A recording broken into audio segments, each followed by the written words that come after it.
Example मैं कहता हूँ कि some variable equal to let's suppose इसका मैं कह लेता हूँ कि अब ये चेक करूँगा कि अगर क्या ये वेरिएबल है 10 से बड़ा है या नहीं। ठीक है, मैं कहता हूँ इफ सम वेरिएबल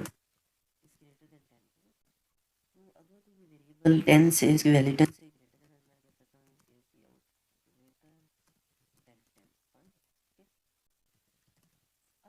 ये कंडीशन फॉल्स हो जाती है तो वो डेफिनेटली क्या होगा, एल्स के ब्लॉक में और यहाँ पर जो मैं काम करूँगा वो एग्जीक्यूट कर देगा।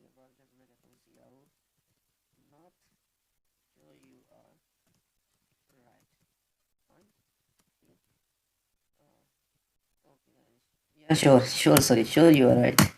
ओके, तो अब इसकी वैल्यू ग्रेटर देन 10 नहीं है तो डेफिनेटली वो आएगा यहाँ पर। लेकिन मैं कहता हूँ कि यहाँ पर कुछ और भी कंडीशंस लगाऊँ कि हाँ अगर तो उसकी वैल्यू ग्रेटर देन 10 नहीं है तो चेक करिए कि उसकी वैल्यू 10 है या 10 से लेस देन है। ठीक है, तो मुझे ये भी जस्ट चेक करना है। तो वो चीज़ मैं यहाँ पर आऊँगा और यहाँ पर भी फिर मुझे फर्दर नेस्टेड करनी पड़ेगी कंडीशंस के। यहाँ पर भी आके चेक करूँ इफ़ सम मतलब इक्वल टू 10 है, हाँ 10 है तो ये करे वो करे। यहाँ पर भी आकर दोबारा कंडीशंस लगानी पड़ेंगी। ऐसा करूँ कि एक कंडीशन फॉल्स हुई है तो फिर इसके बाद एक और कंडीशन में चेक करूँ तो वो दोबारा आएगा एल्स। एल्स की कंडीशन में तो आएगा लेकिन मैं यहाँ पर एक और कंडीशन चेक करना चाहता हूँ और वो मैं करूँगा यूजिंग इफ़। ठीक है, आगे यहाँ पे पेस्ट कर दूँ तो ये मेरा वो ब्लॉक बन जाएगा जो मैं चाह रहा हूँ। ठीक है, अब मैं यहाँ पे क्या करूँगा, if some variable greater than 10 तो सी आउट करेगा greater than 10, else if some variable is equal to 10। ठीक है, इक्वल टू 10 तो वो क्या करेगा, मुझे ये वेरी मैसेज प्रिंट करा देगा। अगर ये वेरिएबल 10 से 10 के इक्वल नहीं है और 10 से बड़ा भी नहीं है तो डेफिनेटली ये क्या होगा, 10 से लेस देन होगा। तो मैं क्या करता हूँ, sure you are right,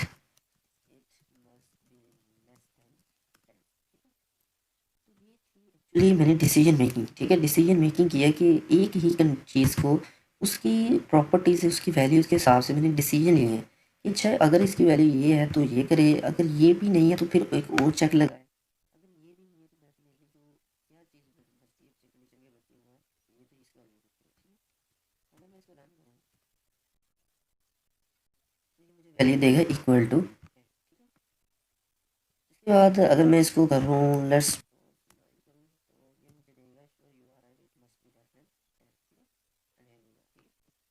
basically थी कंडीशनल। अगर हम इसको अपने प्रोग्राम के हिसाब से चलाएं, इसको अपने जो हम अभी कर रहे हैं उसके हिसाब से अगर इसको लिंक करें तो मैं कुछ ऐसा करता हूँ।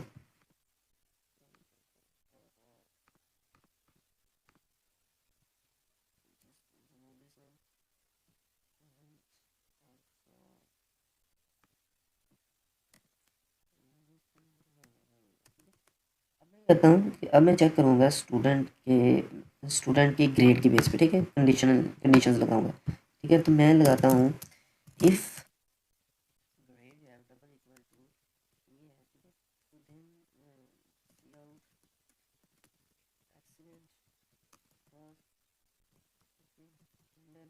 अगर उसका ग्रेड ए भी नहीं है तो चेक करें एल्स क्या उसका ग्रेड बी है। ठीक है, और C out excellent work very good. अगर बी भी नहीं है तो चेक करें क्या उसका ग्रेड सी है। C out right well right good. And then अगर इसके बाद कोई ग्रेड नहीं बचता तो मैं उसका मैसेज क्या प्रिंट करता हूँ, सी आउट हा हा हा let's make a plan for fine. तो अब यहाँ पर क्या होगा कि चेक करेगा क्या उसका ग्रेड है ए है। यस ए है तो वो ये लाइन प्रिंट कराएगा, ये ब्लॉक को एग्जीक्यूट करेगा और जितने भी बाकी ब्लॉक हैं उनको वो स्किप कर देगा। ठीक है, इसके बाद अगर ये कंडीशन फॉल्स हो जाती है तो वो इसको इस ब्लॉक को स्किप करेगा, वो नेक्स्ट ब्लॉक के अंदर आएगा। चेक करेगा एक बी है, अगर तो है तो इस ब्लॉक को एग्जीक्यूट करेगा, नहीं तो ये भी skip कर देगा। वो इस प्रोसेस को कंटिन्यू करता जाएगा अनटिल कि उसे कोई वैलिड ट्रू कंडीशन नहीं मिल जाती। ठीक है, तो इसको मैं फ़िलहाल रन करता हूँ, मैं करता हूँ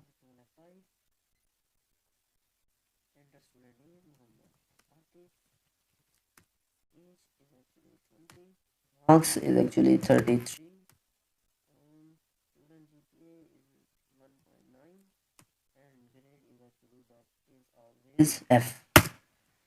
And here we go. Ha, let's make a plan for bug. Fine. So I hope so कि आपको इस डिसीजन मेकिंग की समझ आ गई होगी, ठीक है। और अगर मैं चाहूँ कि अगर तो उसका ग्रेड जो है वो एफ़ आया है, ठीक है। अगर उसका ग्रेड एफ़ आया है, ठीक है, तो यहाँ पर मैं मज़ीद चाहता हूँ कि उसकी जो ना वो टेस्टिंग करूँ, ठीक है। मैं टेस्टिंग करूँ कि क्या उसका उसके मार्क्स जो हैं ग्रेटर देन उसके मार्क्स ग्रेटर देन 30 हैं कि नहीं। अगर तो उसके मार्क्स ग्रेटर देन 30 हैं तो मैं चाहता ये हूँ कि उसको बोनस दूँ, ठीक है। बोनस दूँ प्लस 10 मार्क्स का, ठीक है। जस्ट ये एग्जांपल इसलिए है कि मुझे आपको नेस्टेड कंडीशन समझानी है कि नेस्टेड इक्वल्स किस तरह वर्क करती हैं। अब अगर उसका ग्रेड एफ़ आ गया है और उसका जस्ट ये चेक करना है कि उसके अगर मार्क्स 30 से ज़्यादा हैं तो मुझे उसको बोनस देना है 10 मार्क्स का, ठीक है। तो मैं क्या करता हूँ, यहाँ पर एक और कंडीशन लगाऊंगा। सेम कॉन्सेप्ट है, यही सारी वो चीज़ें, यही सारी थ्योरी है। यहाँ पर मैं क्या करूँगा, जस्ट सिंपली एक और कंडीशन लगा लेता हूँ। मैं क्या लेता हूँ, if उसके जो मार्क्स हैं ग्रेटर देन 30 हैं, ठीक है। अगर तो उसके मार्क्स ग्रेटर देन 30 हैं तो मैं क्या कहता हूँ, उसको बोनस देना था मैंने 10 मार्क्स का, ठीक है।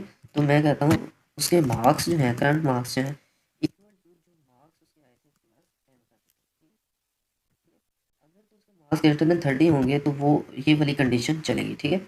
मार्क्स ग्रेटर देन 30 होगा, ये ट्रू होगा तो ये कंडीशन चलेगी। अगर ये फॉल्स होगा तो ये कंडीशन ही नहीं चलेगी और उसके मार्क्स वही के वही रहेंगे, ठीक है।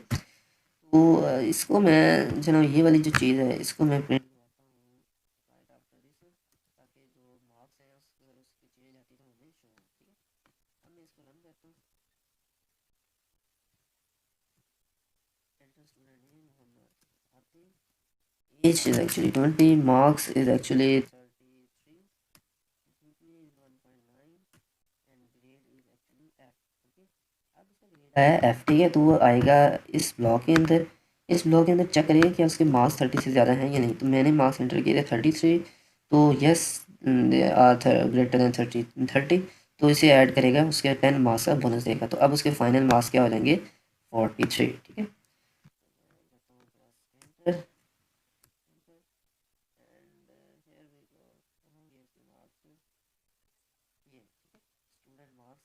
आगे 43, ठीक है। तो होप्स हो कि आपको इसकी समझ आई होगी कि हम किस तरह कंडीशंस को यूज़ करते हैं और किस तरह हम नेस्टेड कंडीशंस को इम्प्लीमेंट करते हैं, ठीक है। तो कुछ भी नहीं है, ये जस्ट रियल लाइफ में जिस तरह आप जो ना वो अपने रियल लाइफ में डिसीजन लेते हैं, ठीक है। कि अगर तू पास हो गया तो तू पार्टी देगा, अगर मैं पास हो गया तो मैं पार्टी दूंगा, ठीक है। तो वही चीज़ें यहाँ पर इम्प्लीमेंट हो रही हैं, ठीक है। इसके बाद जो नेक्स्ट चीज़ है वो है लूप्स, ठीक है। नहीं नहीं, लूप्स से पहले पहले एक और चीज़ है कि हम जनाब ये इफ़ एल्स की एक अल्टरनेट अप्रोच है कि हम इफ़ एल्स की बजाय एक और चीज़ को भी यूज़ कर सकते हैं जो एट लीस्ट इससे ज़्यादा फास्टर है वर्किंग में, वो है स्विच, ठीक है। तो इसी चीज़ को मैं स्विच के अंदर ले जाता हूँ, ठीक है। तो मैं क्या कहता हूँ, जस्ट स्विच एक्चुअली है क्या कि स्विच के अंदर एक वैल्यू पास होती है, ठीक है। और वो वैल्यू के मुख्तलिफ केसेस होते हैं, ठीक है। हर एक उस वैल्यू के अगेंस्ट मुख्तलिफ केसेस रन होते हैं और जो केस ट्रू हो जाता है उस केस के ट्रू होने पे उसके ही ब्लॉक की स्टेटमेंट्स रन होती हैं, ठीक है। तो फ़िलहाल मैं क्या कहता हूँ, इसके अंदर स्विच पर क्या स्विच की जो कंडीशन है वो किस वेरिएबल पे मैं लगाना चाहता हूँ, वो लगाना चाहता हूँ ग्रेड पे, ठीक है। ग्रेड में, ठीक है। और डिफ़ॉल्ट का मतलब मैं एंड पे इसको समझाऊंगा, ठीक है। और यहाँ से मैं उठा लेता हूँ, केसेस उठा लेता हूँ,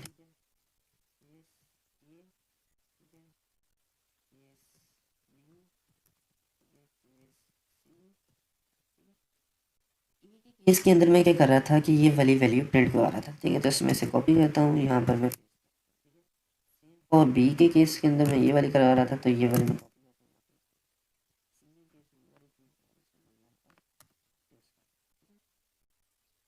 और इसके अलावा जो क्या थी कि अभी हमने की थी कि एल्स के केस में क्या होता था, इन तीनों में से कोई भी नहीं आता था, वो एल्स का केस होता था। तो इस केस के अंदर क्या थी कि ये वाली जो स्टेटमेंट थी, मैं इसको लिख लेता हूँ डिफॉल्ट। क्या होगा कि किस तरह रन होता है कि स्विच स्विच लगाया, अब वो चेक करेगा इस ग्रेड के अंदर वैल्यू अगर ए आई है, अगर ए आई है तो ये लाइन प्रिंट करवाएगा, ठीक है, ये ट्रू होगी। अब वो आगे भी चला जाएगा, ठीक है, वो आगे भी चला जाएगा, वो आगे तब तक जाता जाएगा ये स्विच जब तक उसे ब्रेक नहीं मिलेगा, ठीक है। तो इसलिए अब हमें क्या करना पड़ता है, हर केस का यहाँ पर रुक जाए, अगर ये कंडीशन ट्रू है तो यहीं पे रुक जाए, ठीक है। सेम फॉर दिस वन, ठीक है, ठीक है, दिस वन। और जब अगर कोई कंडीशन मैच नहीं होगी तो वो कहाँ पे आ जाएगा, डिफॉल्ट। और डिफॉल्ट के अंदर हमने क्या लगाया हुआ ये वाली स्टेटमेंट, और इसको मैं प्रिंट में इसको मैं करता हूँ, रन करता हूँ, ठीक है। Enter student name Mohammad Atif, student age 20, marks 33, GPA 1.9 and let's make a plan for bank, ठीक है। तो ये था स्विच डिसीजन मेकिंग, ठीक है, डिसीजन मेकिंग यूजिंग स्विच, ठीक है। और रही इस बात इस चीज़ की, तो इस चीज़ को हम मैन्युअली जो है वो